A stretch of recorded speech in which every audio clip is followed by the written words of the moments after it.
Welcome to The Awakening. My name is Justin Look, reporting live from the Zayton 3 galaxy. Alright, this is a personal development show where it is our purpose to guide you to your certainty, or at least give you a new perspective on personal development and psychology.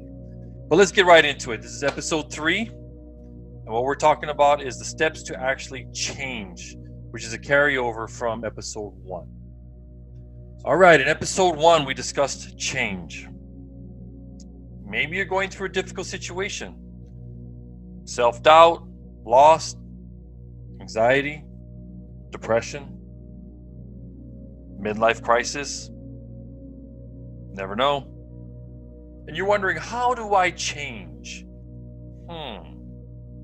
Because, Justin talked about change in episode 1. I did. But Justin was very short in episode 1. Yes, I was. Why is that?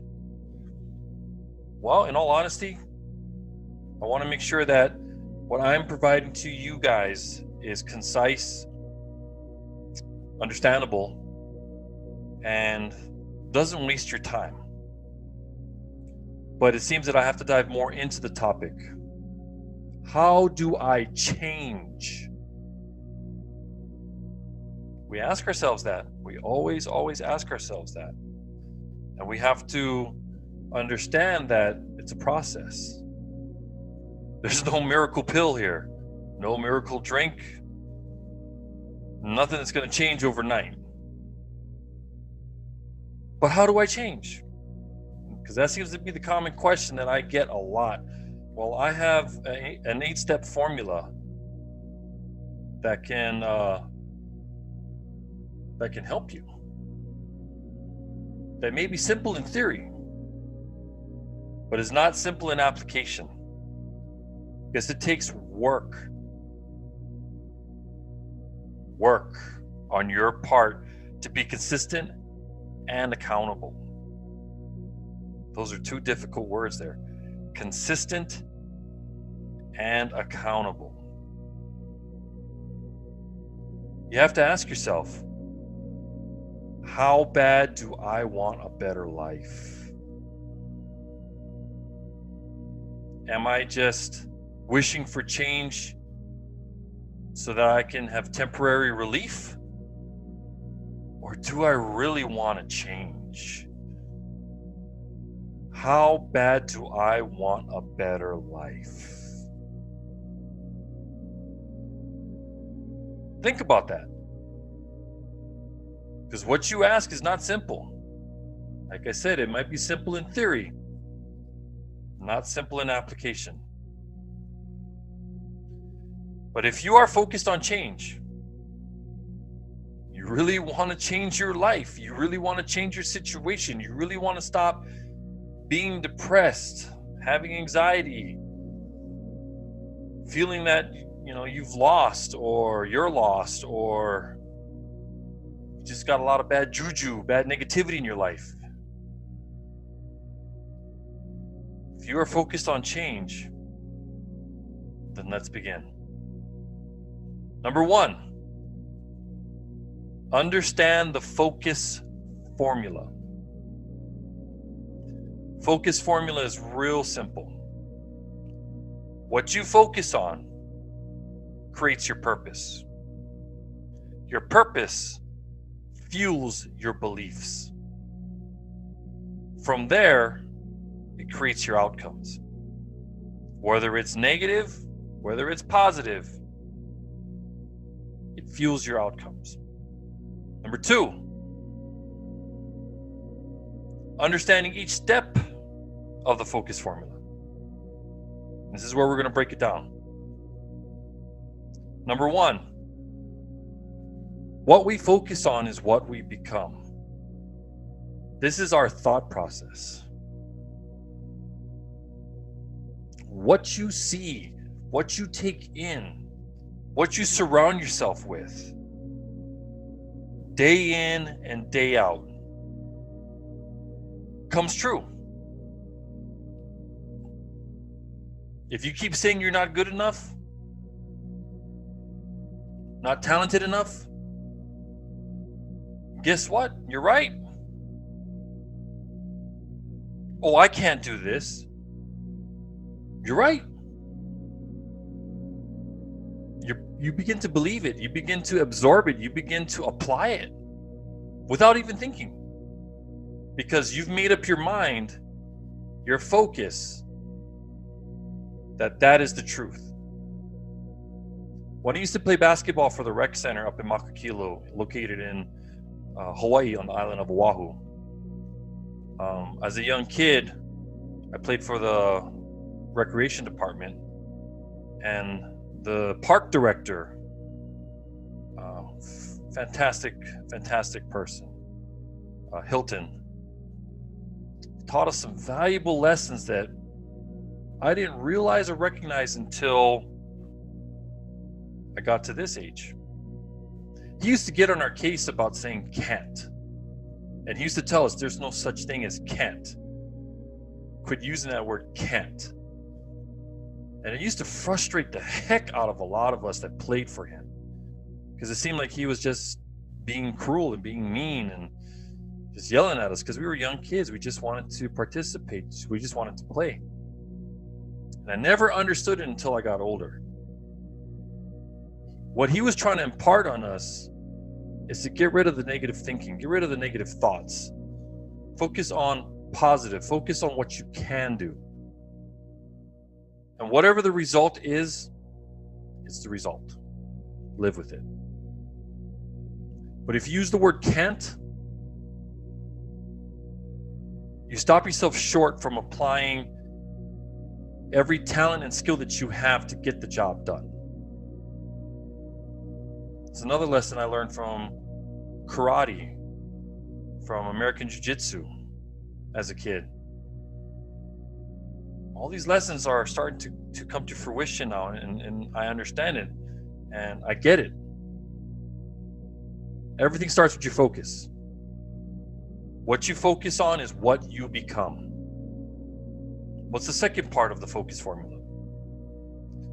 What we think affects our emotions. That's a good one, right? What we think affects our emotions. So if we're constantly negative, we're going to feel negative. You could tell when you feel negative. You start to droop down, and you're sad, and you hang your head low, and you start to listen to sad music and join in conversations and talk about only all the bad things that have ever happened to you or that is currently happening to you. Then maybe you dive into some ice cream, maybe smoke some cigarettes, maybe drink alcohol, maybe pound plate lunches. We've all been there. We label it depression. But it starts up here. Because whatever gets feed through here and through here cycles into the brain and trickles down into your emotions, right? Trickles down into your body. It's not a good feeling. And for some of us, it's very difficult to break out of that rut. We don't know how to we feel like quicksand. We feel like we just keep going deeper and deeper and deeper. We feel like crying, like nobody's there to help us. I don't care how tough you are. I don't care what kind of shit you've been through. We all have been there. Some of us don't like to admit it. But you have to understand, what we think affects our emotions. What's the third part of this formula? The emotions we feel dictate our physiology. Ooh, big word. Maybe some of you know this word. But if you don't, it means body, your actions. Your emotions are the driver. You have to understand that. Your emotions are the driver. Focus is the key. Your body's the car.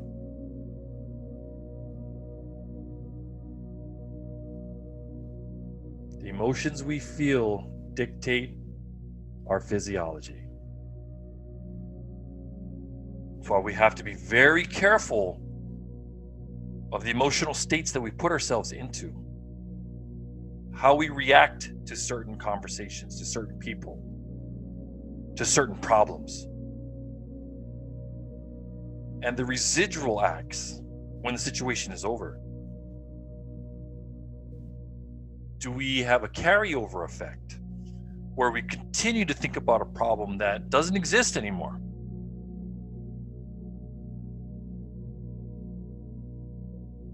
Or do we just let it go and move on and process and say it's okay? The latter is very hard to do. It takes a lot of practice. People call it positivity. I call it strengthening the mind. Accepting failure, accepting mistakes, accepting problems. It's part of the process. Results are one thing that you can't change, good or bad, because it's going to happen. But what you can do is prevent the results from repeating themselves. May not be right away. You may make the same results over and over again until you finally fix it. But it takes a lot of work.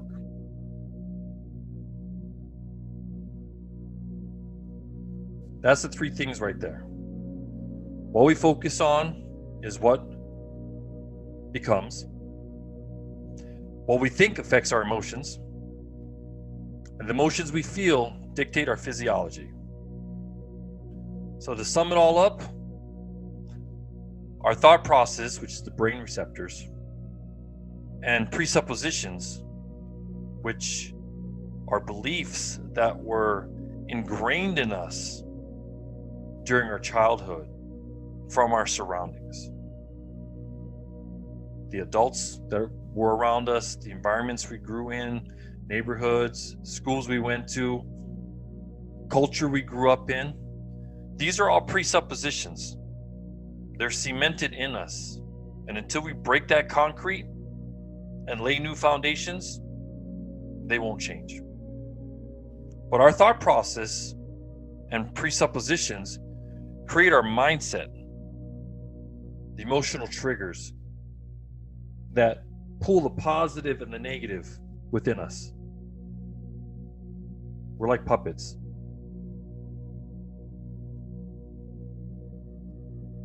But what we don't understand is that we're Pinocchio and Geppetto. We're the puppet and the puppet master. And yeah, maybe once in a while you'll have somebody pull a string or two. But the puppet master is in complete control. And we have to recognize that we are both the puppet master and the puppet.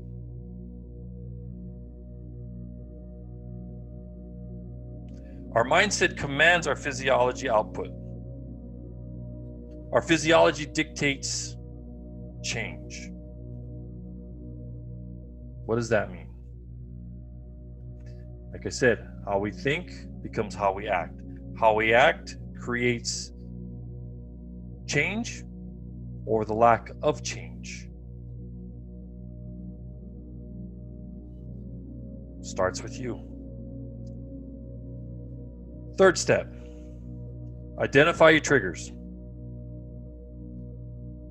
Simple security technique, observe and report. You need to identify what's causing these emotional states that we're putting ourselves into. We have to be able to identify that. Because if we don't, no matter what change we think we're implementing, we think is working, no matter what advice is given to you, it's not going to help. Because you're masking the real problems that you maybe are too afraid to face. Too afraid to face. This is why I have a mirror challenge where I tell clients that I've worked with, how long can you stare at yourself in the mirror Like literally stare at yourself in the mirror and feel happy? Or do you feel sad? Does it make you feel depressed looking at yourself? To me, that's the first step of self-awareness. Can you recognize if you have a problem? And the easiest way to do that is look at yourself in the mirror. Maybe you don't like your body. Maybe you don't have confidence. Maybe you've had too much heartache, too much loss in your life, loss of loved ones, loss of relationships. Maybe it's financial. But you got to be able to look at yourself in the mirror. The report option of this is journaling. What is causing your emotional states, which is your triggers?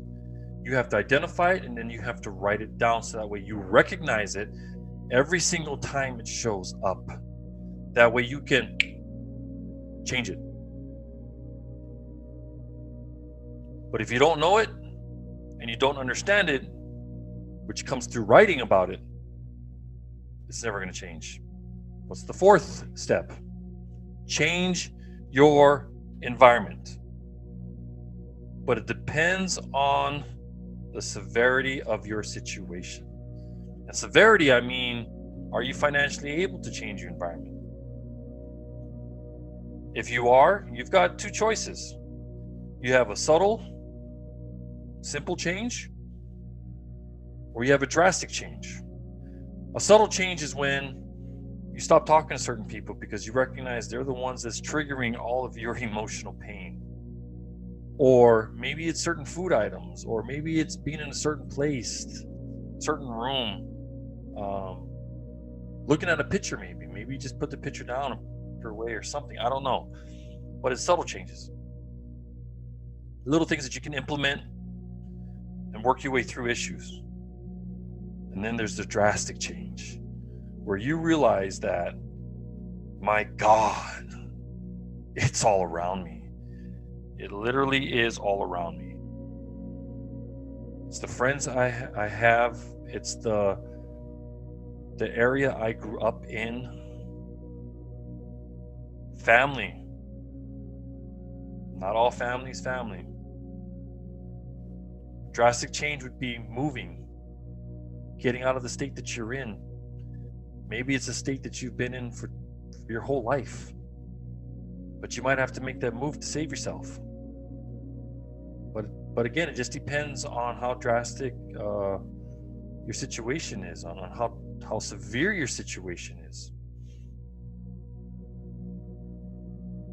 But what I suggest to most clients when they have a situation like this, sometimes it's just about one foot in front of the other instead of trying to run a marathon.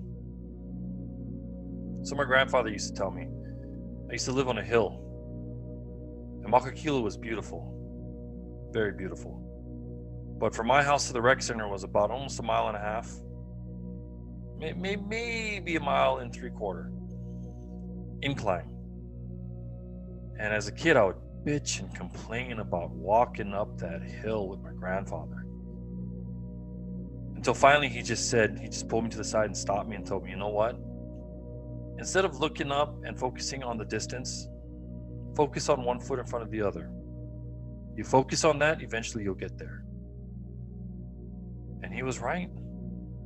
And I have taken that lesson and imparted it in every single part of my life right now. I try not to look too far ahead. It's great to goal plan and think 10, 5 years, 3 years. But all of that means nothing if you can't put one foot in front of the other. Fifth step, number 5. Commit to action. You have to tell yourself, I deserve better. I deserve better. I need to treat myself better. Can't fool yourself. If you don't feel better, if you don't feel I deserve better, you're never going to be fulfilled. You're never going to find true happiness. Number 6, have faith in the process. This is a big one that people don't understand. And I have to explain this a lot to clients that I have and people that I talk to. This is not a miracle drug. This is not a miracle plan. This is not a miracle application. Shit's not going to happen overnight. It's a process. You have to believe in the process, which means it's going to come with a lot of pain. A lot of pain and disappointment and heartache and sorrow. You're going to cry. You're going to feel like sitting alone in a corner. You're going to feel like shutting off from the world. But you can't give up. You cannot give up. I don't care what your faith is, whether you have a God or you don't, whether you're Catholic, Christian, or you're a Muslim, Baptist, it doesn't matter. If you're Jehovah, if you are an atheist, it doesn't matter. If you just believe in the universe, have faith in the process. Have faith that there is a plan in store for you. And as long as you commit to the change, the plan will come to fruition. Number 7, believe in yourself. That's confidence. Don't be arrogant, which is an asshole. Be confident. Believe that you have it in you to fulfill what needs to get done. You have it in you to be the person you see yourself becoming. Number 8. Be grateful for the opportunity to live. Because as long as you are alive, anything is possible. Be grateful for the opportunity to live. I hope you guys got that one. Because we take that for granted. We don't understand that the life we live, good or bad, we're alive. What we're not told is that every day we wake up is a new day, a new opportunity to be better than what you were yesterday. How do you do that? Forget yesterday. Good or bad, forget yesterday. Live for today. Live for tomorrow. Be grateful. That is the 8-step focus formula. That is how you create change. What you focus on is what becomes. So I hope you found this helpful. I hope that it kind of explains how to achieve change. I can't personally tell you how to change your life because everybody is different with different circumstances, different problems. But if you guys need further help, please reach out. Come to my website. You don't have to take the assessment test. The assessment test is just to see whether you need consulting or coaching. And just so that I can gauge where you are at with the situation that you are in. But don't worry about cost. Like I said, I have a very unique formula which goes against a lot of the rules of business. And I'll tell it to you guys right now. For coaching and consulting, you pay me what you think my advice is worth to you. You heard me right. You pay me what you think my advice is worth to you. Oh, I could just hear all the successful business owners and people who run businesses sitting back and cringing, going, no, you can't do that. You have to charge. You have to make these people pay this certain amount of money. Why would you do that?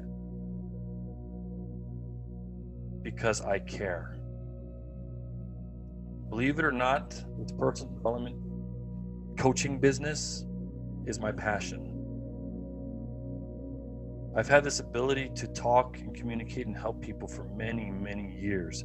And it took me many, many years to put it all together and get to this point.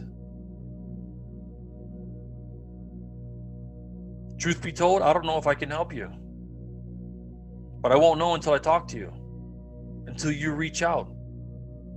And if I can't help you, at least I can provide you a new perception on your situation. I run the risk of not getting paid. I run the risk of not being able to support my family. And I understand that. But I have a higher purpose. I have a higher belief. And I know that as long as you reach out and you make that action to commit, I might be able to help you. Or at least I can point you in the right direction. We need to get back to this type of community effort where it's not a bad thing to help other people, right? But with that, I thank you guys for tuning in. Any questions? Drop a comment. Please hit subscribe. Tell your friends. Pass it along.